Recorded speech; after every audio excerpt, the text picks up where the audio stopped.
everybody, and welcome to the Positively Disney podcast. I'm Kimberly Bouchard, your host and the author of the Positively Disney book series. I just want to welcome all my Facebook folks, my Twitch followers, and a special welcome to Gina. I see you're on.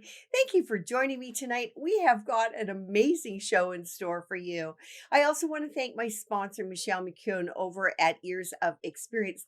She will put together an amazing vacation for you, and she also is available on text message anytime, day or night. How cool is that? So if you run into an issue, you don't know what to do, you can just text her and she will help you out with it. You can reach her at 732 735 1779 or MMCKEOWN at themouseexperts.com.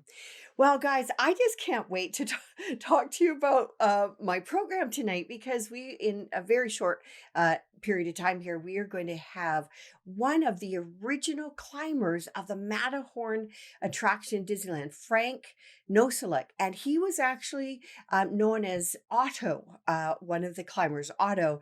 And he's going to come on and share all kinds of stories and information about that whole climbing program.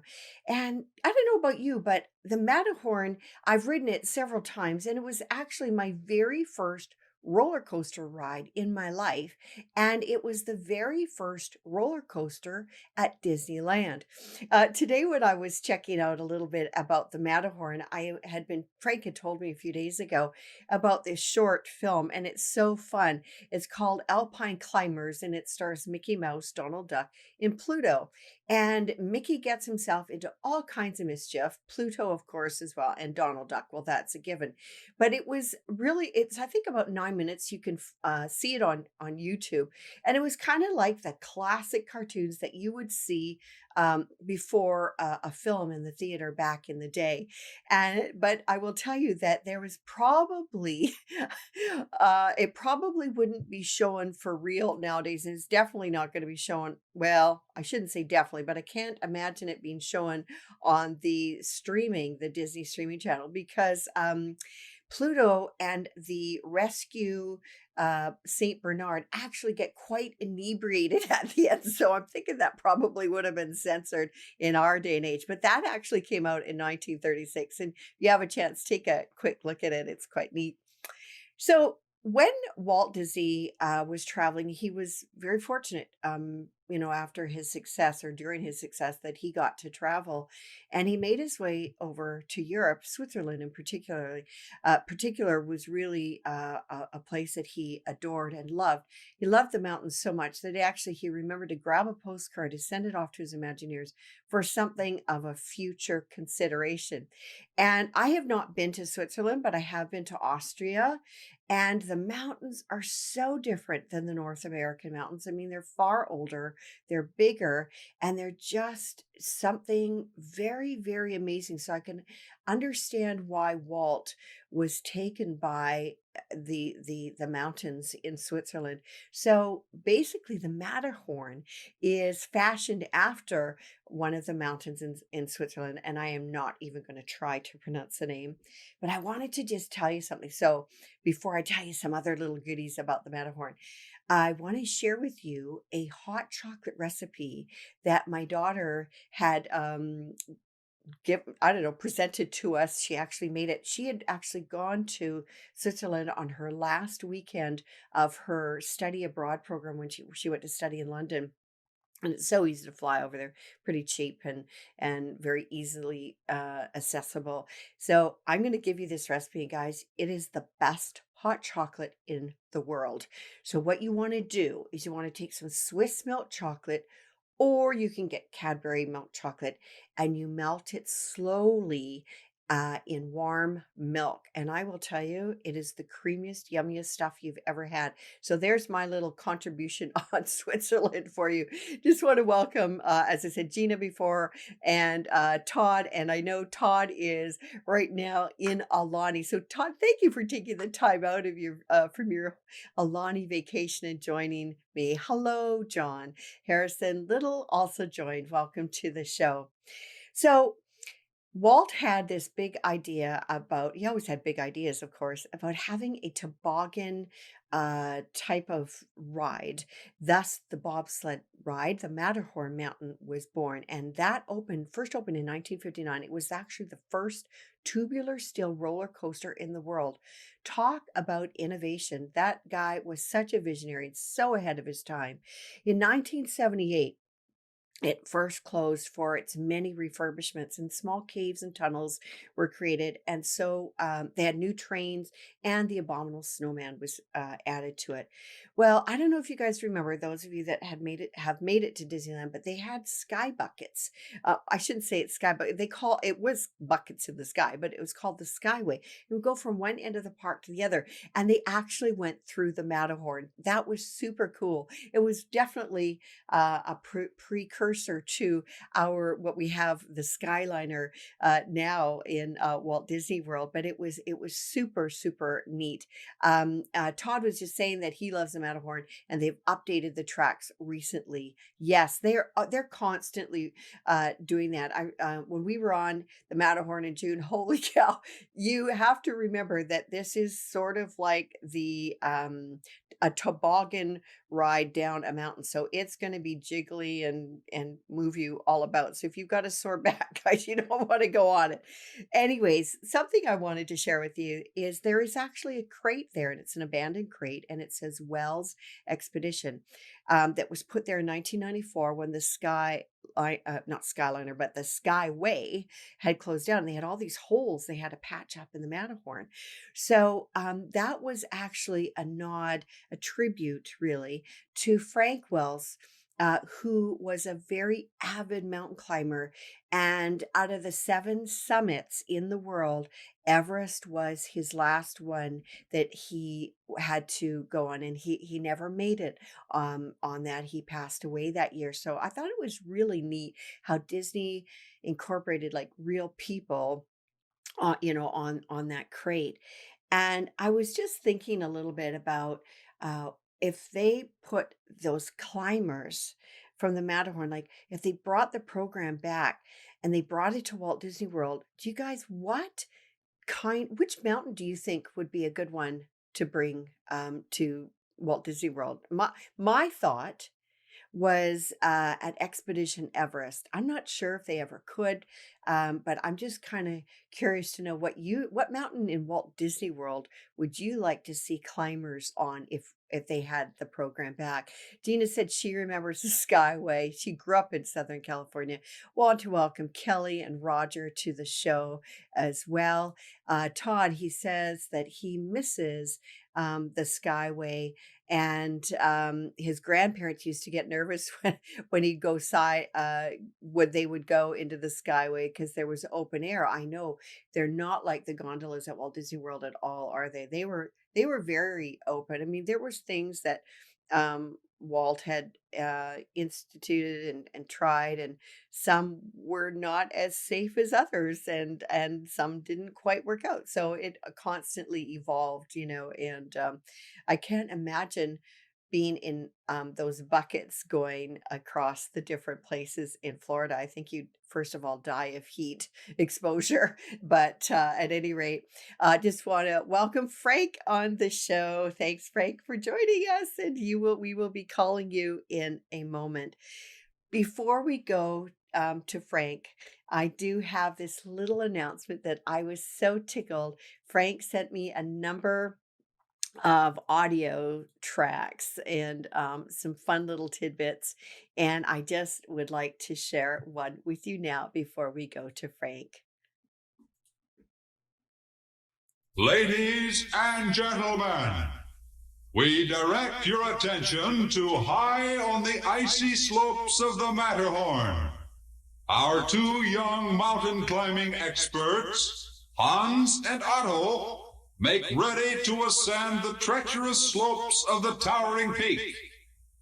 They will attempt to scale Fergan Ridge with its dangerous overhang at the summit. And now Hans and Otto began to climb the perilous peak of the mighty Matterhorn. Isn't that cute? I just thought that was a hoot to actually have the name your name, on the announcement, and it's on a track, and I was talking to somebody today that that was his favorite attraction, and I'll share with you, about that in a moment as soon as we get, Frank on the line. We are just actually dialing him right now. Welcome to Cynthia. Thanks for joining me tonight, Cynthia. And we've got a dial tone, and we're just going to get through. Good evening, this is Frank. Hi, Frank. Welcome to the show. How are you? Hey, Kimberly, I am so good. I look forward to speaking with you. This is an excellent opportunity to share a little slice of Disney that not many people are familiar with. So I'm I looking forward to. know. I know. I just like honestly, I'm just so tickled, and you sent me these the different soundtracks, which I haven't listened to all of them, but it was just a hoot. I felt like trying to yodel along with the yodel one for our audience. He Frank also sent me this track of yodelers, and I can't really do that very well, but it was still fun, and all kinds of music in that. But I wanted to ask you, Frank, when did that Sure. program begin? When did it begin, and how did you get involved as a climber? So it began before I was born.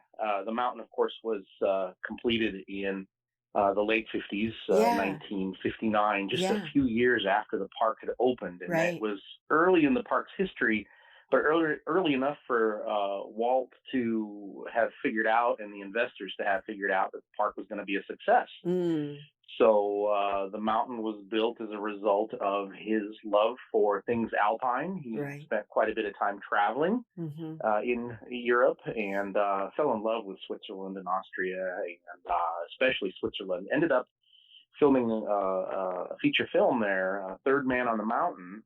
I mean, it was just a series of things that he was really interested in, and he was able to produce a film and eventually an attraction in the park. So Hmm. and then I got started many years after. I mean, the park, the Matterhorn was built a few years before I was born. Right. Yeah. Yeah. I but the know. climbing, yeah, but the climbing program started early on. It was just to Oh. him something that was required to have climbers on the Matterhorn. Oh. And ironically, when you look at the size of the mountain, it's 147 feet high, which is 1/100th of the original. Right. I would have had to have been literally 600 feet tall to actually be in scale with the rest of the mountain. I mean, it's just an amazing, Ah. when you understand the original size of the mountain and how, Hmm. the scale that they built it at. And there's a little bit of forced perspective there, too. If you've Right. ever seen the real Matterhorn, as you walk up to it, you can kind of see some of the traditional forced perspective tricks that were used in some aspects of the mountain. So, now, Hmm. I got started when somebody that worked for the company said, "Hey, they're looking for climbers and they can't find them. They're having a hard time finding climbers." Mm. So I followed up on that lead, and which I mean, I grew up.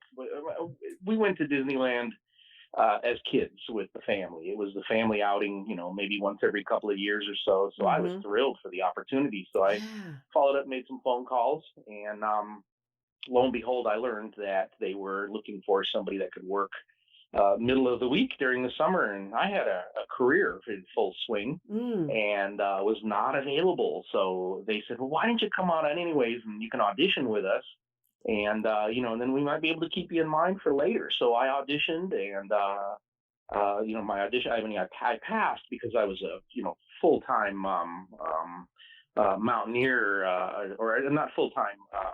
A very experienced mountaineer, just Right. as a routine part of my life. Right. And I kept in touch. I did what anybody who really wants something did. I was persistent, but I was professional about it. And I Yeah. called the stage manager about once every 6 to 8 weeks. I said, "Hey, this is Frank. I'm interested in climbing the Matterhorn for you. How are things going with the program?" Oh, And wow. after a few calls, we developed a rapport. And sure Hmm. enough, about 12 months later, they said, "Hey, we need somebody just to work on the weekends." And, so I would work on Perfect. weekends and holidays and during vacations and whenever my regular career didn't require me to be there full time. And there were some times where I was in between. I was changing jobs, and I had some downtime, and I worked during the summer. So, anyways, I'm the story of a kid who was truly a mountaineer, Hmm. who also had a love for Disney and grew up at the parks, and then was given this incredible opportunity to do something that Wow. very few people get to do. The rate of hiring for that program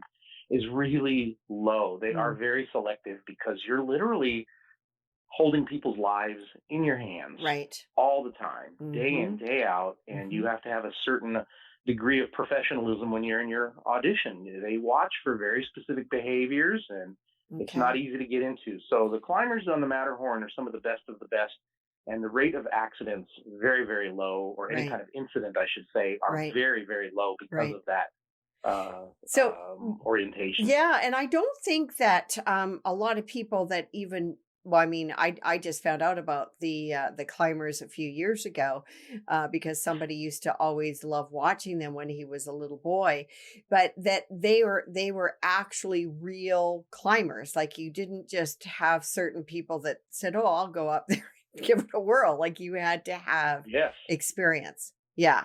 You had to have very deep and broad experience. And the reason for it is once they put you on the Matterhorn Hmm. as a climber, there are literally no restrictions on where you can climb Oh, except for the lower sections where there are tunnels and tracks.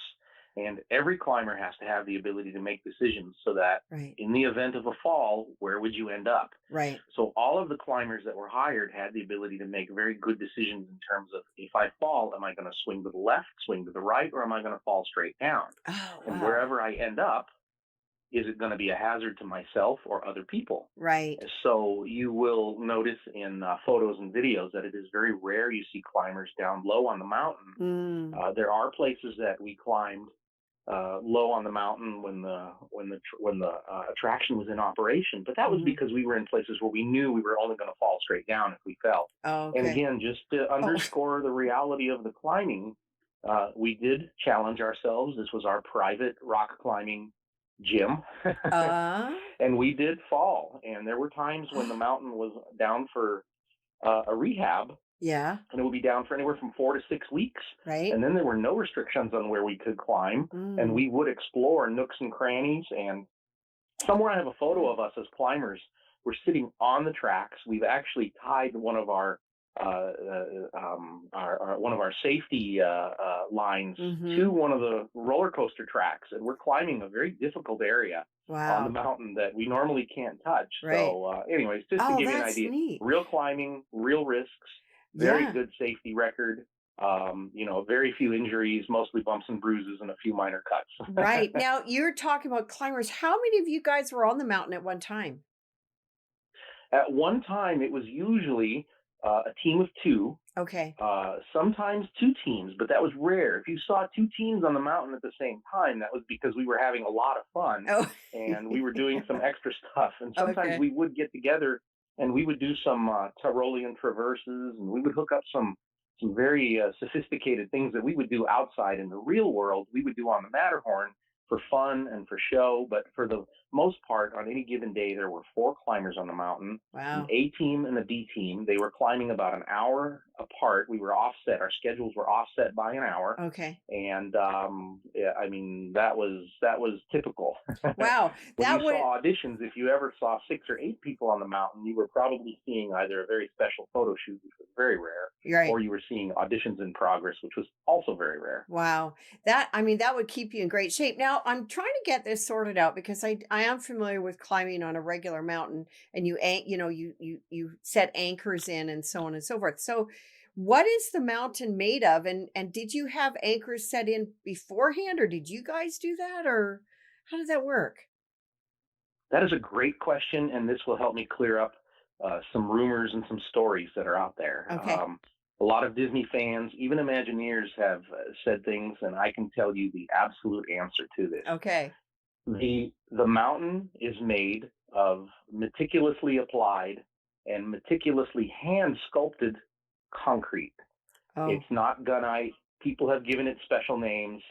It is just your standard concrete material that Disney was using for rock work in the Okay. day. The Okay. difference is this was not sprayed by machine. This was applied by hand Wow. and meticulously sculpted. So if anybody says anything otherwise, the mountain is entirely sculpted by hand, one Wow. section at a time. Wow. And the reason for that is because we as climbers were constantly challenged by the fact that anything that looked like a crack, which in the real world we would be able to stick our fingers and hang on for dear life, Right. anything that we tried to stick our hands into only went in about an inch or an inch and a half at the absolute maximum. Oh, wow. So, and when we looked at these things up close, which I mean, the mountain was always, anywhere from a few inches to a couple feet away from our faces as we were climbing, Mhm. we got to see the trowel marks, from the hand tools that were used to Uh, actually sculpt the mountain. So yeah. again, not sprayed on. The, Yeah. the, the newer technologies or the newer techniques involve spraying concrete. For example, Splash Mountain. Splash Mountain was sprayed over a core of pencil iron and then mesh, and then the concrete was Okay. sprayed.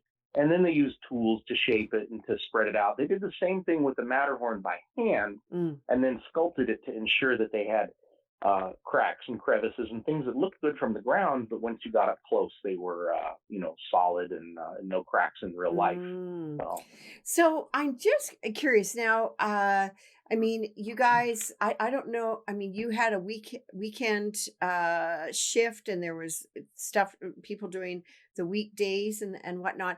I just want to know, did you guys do anything else besides climbing the Matterhorn? I was just curious, and then we'll get back to the Matterhorn. Did you like with some of the yeah, attractions? Yeah. Okay. absolutely. Anybody that was interested had the opportunity to fill in when there were needs for manpower in the Okay. park for other things. Okay. And just so you know, the climbing program during the summer months, 3 4 months out of the year, Mm-hmm. was full time, 7 days a week. During Mm. the rest of the year, it was on weekends only.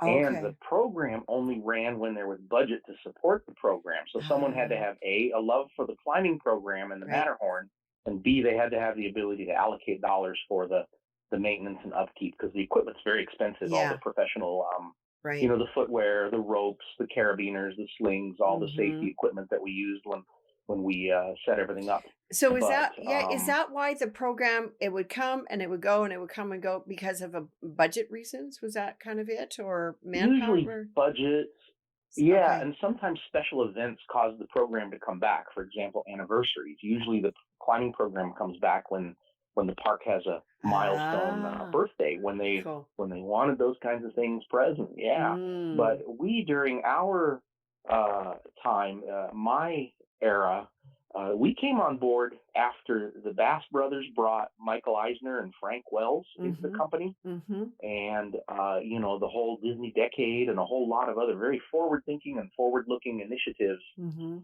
The climbing program was one of the things that was brought back. A great sense of nostalgia that came with it, Mhm. uh, and it was called atmosphere entertainment because when you're standing on the parade route on Main Street, Mhm. I can wave to you. I may see you personally on Main Street.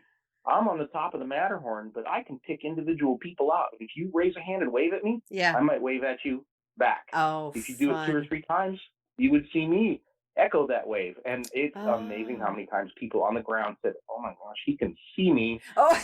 and he's picked me out and he's waving to me." Oh, So even yeah. though I'm 147 feet above the ground, Yeah. it's amazing the kind of contact you can make with people on the ground or Uh, children. ah. I mean, it is just incredible the opportunity. So Oh my goodness. I'm just curious now, you went by auto as the climber and did you pick that name or did they allocate that name or okay, that's a really funny story, and I'm glad you asked that because here's the scoop. okay. When I started climbing at the park, Mhm. my first few weeks, they didn't have name tags just laying around, and they didn't have a Frank name tag. We went to where we picked up our climbing costumes and climbing gear, Yeah. and they said, "Well, we don't have a name tag ready for you, but here's this box of leftover name tags that nobody has claimed, or the people didn't pick them up, or they're no longer with the company, or whatever. Oh. These are brand new name tags in the wardrobe department." And I said, "Well, this is supposed to be themed. Look what I found! I found Otto." That's So perfect. for the first few I mean, I'll tell you what. I think I wore that name tag for 4 or 5 weeks before my name tag made it onto my lederhosen, and Oh, I became Otto. And at the time, I did not know how significant that coincidence was. I happened to pick out of many funny names that were available to me, and I have a sense of humor. Believe me, I mhm. was able to pick Otto because I thought, oh, this will fit the mountain, and Right. we'll just go with this. And Yeah. for a long time, a number of ride operators thought that my real name was Otto because I had a name tag, and if you have a name tag, it's got to be official. Right, But right, it wasn't official. It was just a coincidence. Now, in later times, we would once in a while lose our name tags if we wore them out on the mountains. right. During winter costumes, sometimes we would leave our name tag on our wool sweaters and things, and they would fall off on the mountain. Oh, okay. We were able to pick many other funny names. I mean, there were some hilarious names from around the globe that happened to make it onto Disneyland name tags, and a Really? number of us climbers wore some pretty unusual names just for the sheer fun of it because Right. we spent very little time in the guest areas. Mhm. Usually, you saw us with our name tags when we were in the employee cafeterias or walking behind the scenes backstage. But anyways, Okay. that's how I came to be Otto. People for a long time thought that my real name was Otto until it finally settled in that, oh no, this guy's Oh, Frank, and gosh. et cetera, et cetera. So, but Yeah. Hans and Otto were the original characters, as you heard Jack Wagner in the announcements. Mhm. Hans and Otto were some of the original climber names in that lore. And you know what? I'll have to double check. I don't think Hans and Otto were from Third Man on the Mountain. So right off the top of my head, I can't recall the original history of those names. But That's Otto was fine. a name that I just grabbed and happened Yeah, to that's so embrace and funny. have a lot of fun with. That's great. And now I noticed, Frank, you had lederhosen on, which are like leather shorts, and I just can't imagine. I mean, climbing is a sport, but I mean, they wore lederhosen, I guess, back in the day to do that. I don't know. How did that work for you to wear lederhosen to climb? All right. At first, we were all, we're used to wearing nylon and lightweight materials, Yeah. performance fabrics when we climb outside, in the real world. Right. And truly, those lederhosen were made of split grain cowhide. Okay. And Disney, and this is another little bit of trivia that not many people know. For the special cast members in the parks, like climbers, Mhm. Disney actually purchased our costumes, and not all costume pieces, but purchased them from the same sources that they used when they would film a movie. Oh, They drew cool. on their existing resources, and they knew where to secure all of these things. So all of our lederhosen came from a place in Pennsylvania Mm. called Trachtenhaus Oh, Licht, and Licht means light. okay. And I think the gentleman's name is Ernst Licht, and Ah. and I do speak German, by the way. I This was is just another gonna say story. you have very good pronunciation. I actually took German in university and studied it for a year every day and went to Germany. But that's Ah, that's another that's a conversation you and I have off of the Facebook here. it But is. oh, And let me just fun. say, if you ever come to need a guide at Oktoberfest in Munich, I'm your guy. Oh, really? Oh, okay. I'll keep that in mind. Oh gosh. So the lederhosen Yeah, were definitely stiff when they were brand new, but they would yeah. work themselves into a very soft and relaxed state fairly quickly because as athletes we would actually move around quite a bit in them. Hmm. So they were not a problem. Okay. It was just a matter of letting them break in, which happened after the course of maybe a few weeks.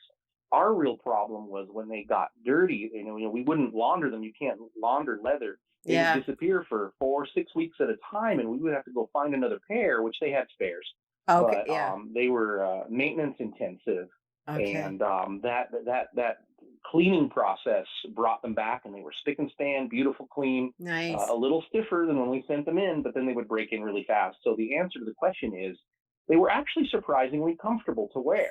And I always wore gym shorts underneath, nylon gym shorts, Okay. to make sure that when I was stretching or moving or doing some kind of a complicated move, I didn't Hmm. want to be restricted by those. So by wearing nylon, actually they were running shorts, Right. nylon running shorts Yeah. underneath, Yeah. it would just work out perfectly, and we never had any issues or any complaints, even Okay. during the hot summer months. Oh, that's good. And, I'm just thinking, so you were climbing there. Cynthia on here is asking what years did you climb? I know you were climbing from 1985 to 1993, which is like that's 8 years. That's a long time to be doing that, really. That is. And to Yeah. connect this to your other question earlier, what else we did, Yeah. there were times when the climbing program would be on hiatus for a while. Mm-hmm. Funds may have run low. Budget constraints do show up. There are limits to the budgets, and the Atmosphere Entertainment Program and the Disneyland Mountain Climbers Mm-hmm. would occasionally fall victim to some budget cuts, temporary budget cuts. But Mm-hmm. we were well loved by the managers, so it would eventually come back. Right. So I ended up for a while. I got cross trained. I actually transferred departments. I worked in show services for a few months. I was a float driver with show services for the Main Street Electrical Parade. I think Mm-hmm. I did maybe 8 or 10 parades. I did a Wow. lot of daytime shifts as a float driver in some of the daytime parades. Which Hmm. now imagine being given an incredible electric toy where you're at the controls, and I mean it's one of my float vehicles. One time, one of my parade vehicles is one of those high-speed little Oh, snails, but it had a big. I was actually inside a coffee pot, and I don't remember the name of the parade anymore, but mm, I had one of those, the snails you see in the Main Street Electrical yeah. Parade. I Yeah. was trained to drive one of those, and man, was it fun. Oh. So, and we also got to pick up shifts working at special events. Sometimes they needed extra people to help with photo hosting and other things related to managing some of the entertainment that was hired for some of the private parties in the evenings. Nice. And then there was one time where I was able to go with the company backstage at the Hollywood Bowl Oh, for a special event. There were some rehearsals going on, and they needed some extra manpower from my department in the company.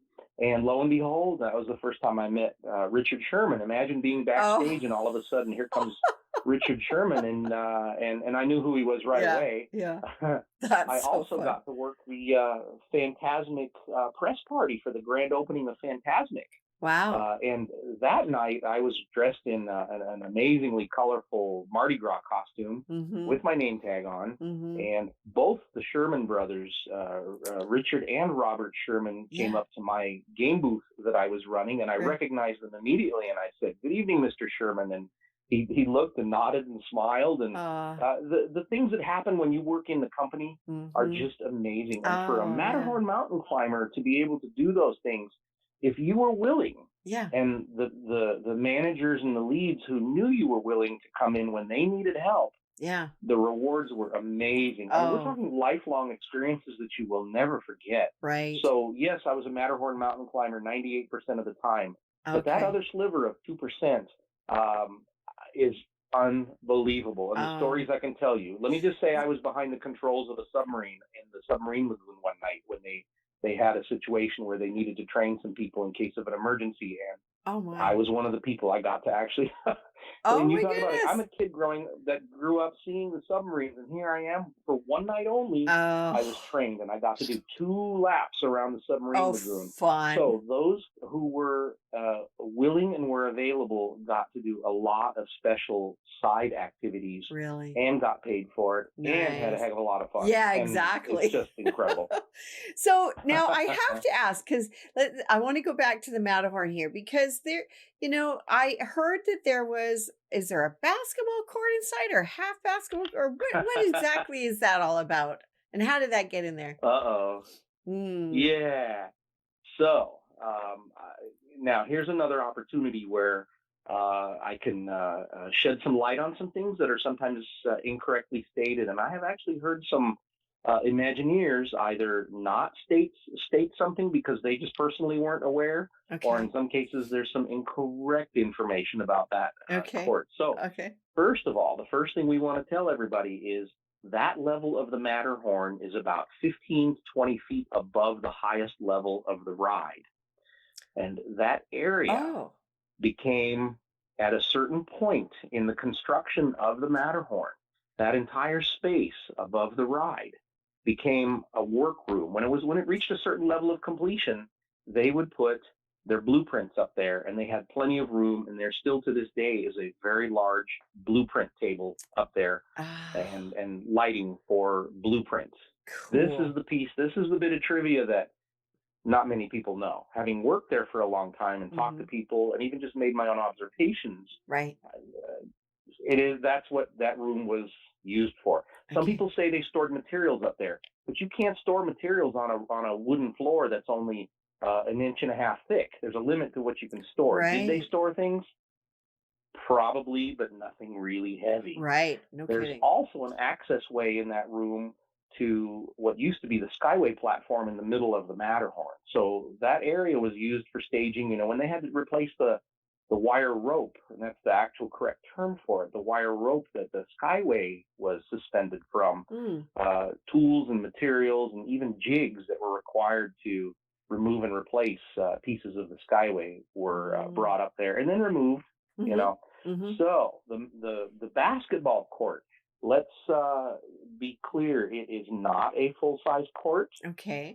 It is a hoop and it is a backboard. That backboard is Okay. actually a rectangular piece of plywood that's been painted white, and someone Ah, put a Matterhorn bobsleds sticker on that backboard, so okay. it's appropriately themed, and Right. that uh, uh, backboard and the basketball hoop was put up at some point before 1985 when I started. We don't know who actually put it up. Uh, Ah.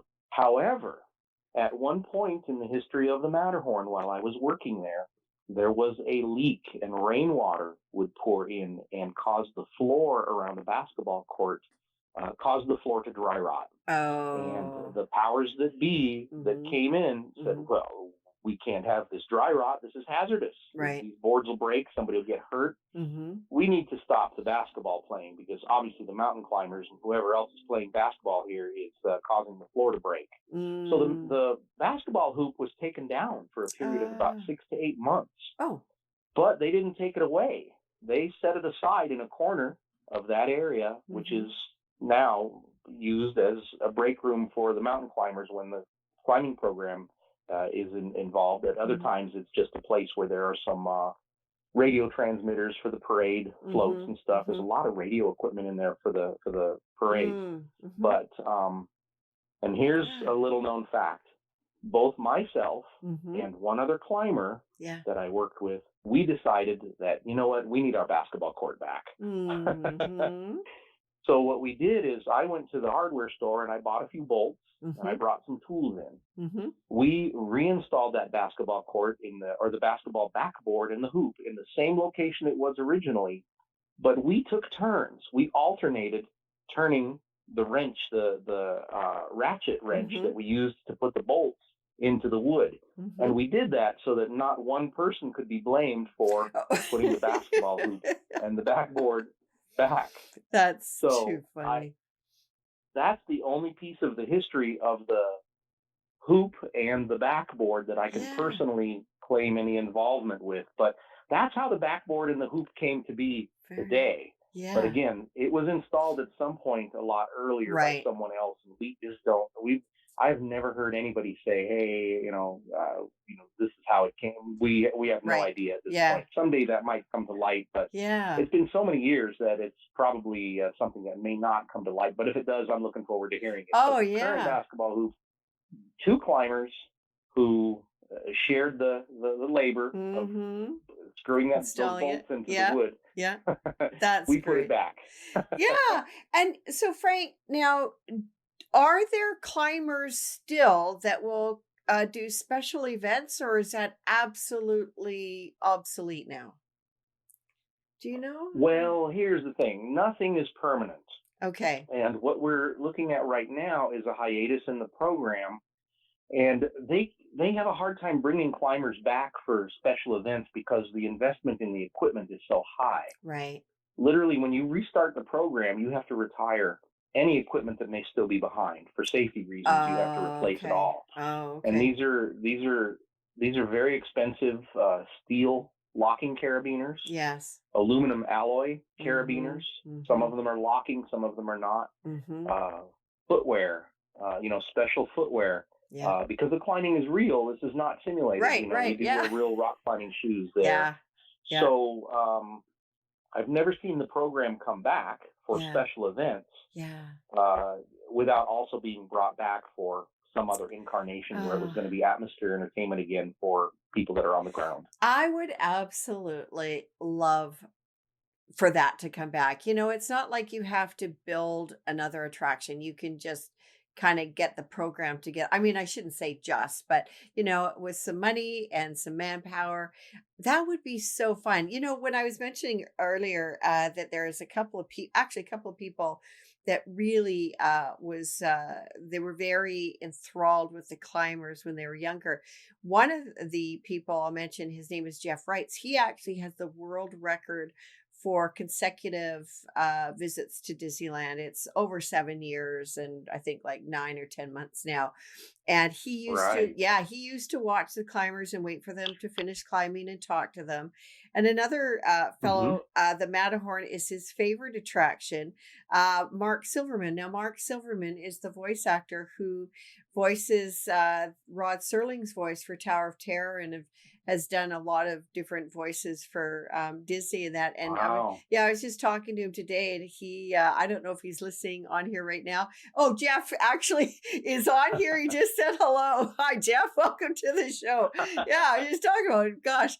And yeah, so, the Matterhorn, like any, um, you know, attraction that's been there for years and years. I mean, it survived, right? It's still there at Right. Disneyland, and it's got such a history, It for does. being there.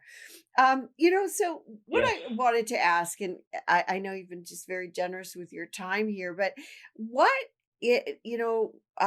was the best part of your experience, do you think, out of all of this? What kind of was the best part for you? So that's a very good question, and there are a lot of potential answers. Okay, I think sorry. one of the things that Mm, that are really memorable for us as climbers is well, let me give you two answers. One will be really fast. okay. The camaraderie that has lasted all these years. I started in 1985, Mhm. and I still, not daily, but on a regular basis, have contact with former climbers, my teammates, Ah, the closeness of the team. I mean, we literally held each other's lives in our hands. right. We did fall. We did climb our hearts out. We Yeah, we were not only having fun for ourselves, but we did things for the guests that would be yeah. entertaining and interesting to watch. Mm. And we came home tired. Oh, I At the end of the bet. day, we came home tired. Right. And the camaraderie that has endured over all of these years is still just Wow. absolutely something that we all value. Yeah. And you know, some of the climbers are still in touch, and some are not. People have moved around the globe. One of our Mhm. climbers has lived in France for a number of years, done a lot of exploring and climbing in Europe. Mm. So it's just been really interesting to stay in touch with these folks for so many years. The Yeah. other thing that I will never forget and that I keep coming back to is there is nothing like reporting for a climbing session on the Matterhorn for the day, getting there before rope drop, being able to walk past the rope drop while the Oh. guests are still waiting to be let in, Yeah. and walking through the park when nobody is in the park. I have a photo Mm. of myself standing in the castle forecourt at the center of Ah. the compass rose that's in the front of Yeah. the castle, Yeah. and there is nobody around me, and I'm in my climbing costume. Mhm. And it is just another experience to be able to walk around the park when there are no guests in the park. Wow. Truly memorable and truly Oh, special. And I my should throw goodness. in real quick, one of the things that my climbing teams did is we would come to work early sometimes, an hour or two sometimes Oh, early, and we wow. would do some bouldering on Big Thunder along Big Thunder Trail. We would never climb on Big Thunder Mountain itself because that Right. is an actual attraction, and R there's rules. But right. there are some boulders that we were allowed to climb on in the morning just for Oh. fun before the guests arrived. So we had some very special opportunities. And the climbers, again, to underscore how close we were, we Mhm. would get together sometimes and we would actually climb outside the park. As most people know, LA and Orange County is surrounded by some beautiful mountains, Yeah. and there are some beautiful, beautiful places to climb. And the Ah. climbers would also go to Joshua Tree National Monument for Oh, weekends. nice. We would spend 2, 3 nights and Yeah. climb our hearts out, you know. Cool. Oh So, my anyways, I gosh. could go on and on. There are just so many stories of things that were meaningful and special to Yeah. each and every one of us. Yeah. Well, I just want to share with our viewers and listeners that Frank's story is actually going to be in book 6, and there is a whole lot more to it. This is just the tip of the iceberg. Well, mountain in this case, you know, Tip of the Matterhorn. tip of the Matterhorn for sure. Yeah. Gosh, Frank, thank you so much for taking the time this evening to share with us My pleasure, Kimberly. these amazing facts and trivia, and really I'm so impressed because I had no idea, as I said, until I spoke with Jeff, that had been actual climbers on the Matterhorn, and that you guys were actually the real deal. You know, it wasn't just, you know, the improvised notion of a climber. It was the real deal. And um That's that right. that is amazing. I look forward to talking to you soon on the side, and sharing a few other stories with you. But for now, I just want to thank you again, Frank, and we'll chat with you soon. Sounds good. It's been my pleasure. Thank you, and to everyone that's a Matterhorn mountain climber fan, we love you. We really do. Uh, We gave it our all and have never regretted it. It's just been amazing. Thank you so much. that's great. Okay, thanks. Take care, Frank. Talk to you soon. Take care. Okay, Bye. bye. Oh my goodness. So I just actually want to welcome, well, Jeff on the show. Bernie Shell is on the phone, on the show here listening. Donna Joe, Michael Flynn. Thank you guys for joining me. Jeff actually just said that he is, oh gosh, he is actually watching from Disneyland, and it's day 2,830. That is so awesome. I actually was very, I got a chance to meet Jeff on, I can't even remember what day. I think it was like 2,700 and something day. It was really cool to meet up with him in the park, but he's actually in the park and right now, and just want to thank you for taking the time out, because he's got to continue his consecutive days, right, Jeff? John, you're very welcome. I wanted to share that it, like, the Matterhorn climbers were just such a special part of the Matterhorn, that, and I feel so bad that I never even knew about it until I was speaking with Jeff. And Frank just says, congratulations to Jeff on his record. Keep doing what you love. And you guys, I just want to thank you again for joining me, and hope you guys learned a bunch from Frank. And I've got a few climbers that will have some stories in book 6 that will be out next year. So for now, I want to say a very good night to you. Be well, be safe, take care until next week. Bye for now.